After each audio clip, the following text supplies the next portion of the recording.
बिस्मिल्लाहिर्रहमानिर्रहीम। अल्लाहुम्मा सल्लि अला सय्यदिना मुहम्मदिन व अला आलिहि व अस्हाबिहि व बारिक व सल्लम अलैहि।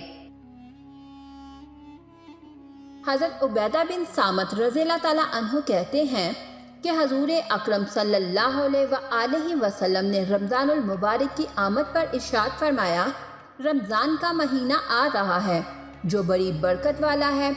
अल्लाह इसमें तुम्हारी तरफ मतवज्जा होता है और अपनी रहमतें नाजिल फरमाता है, खताओं को माफ़ करता है, दुआओं को कबूल फरमाता है, तुम्हारे तनाफ़ुस को देखता है और मलाइका के सामने फ़ख्र फरमाता है। बस अल्लाह को अपनी नेकियां दिखाओ।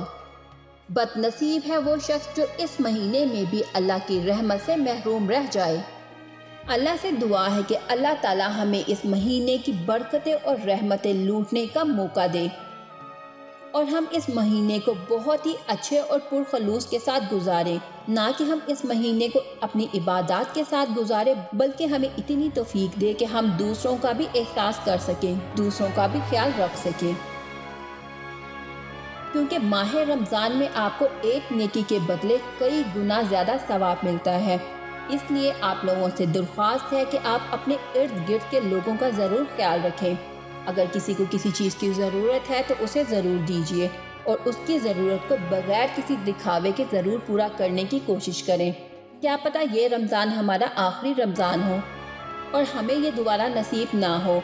ये सोच कर इस बाबरकत महीने को गुजारें और ज़्यादा से ज़्यादा नेकियां कमाने की तरफ मतवज्जा हों और ज़्यादा से ज़्यादा नेक अमाल करें और ज़्यादा से ज़्यादा अपनी ख़ताओं पर माफ़ी मांगें और अपनी मग़फ़िरत की दुआ करें।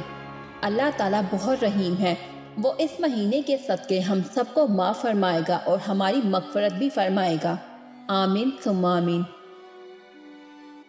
अगर मेरी वीडियो अच्छी लगी हो तो इसे अपने दोस्तों के साथ शेयर और लाइक ज़रूर करिएगा और इस तरह की मज़ीद अच्छी वीडियोस देखने के लिए हमारे चैनल को सब्सक्राइब करें। मिलते हैं नेक्स्ट वीडियो में। अपना बहुत सारा ख्याल रखिएगा। अल्लाह हाफ़िज़।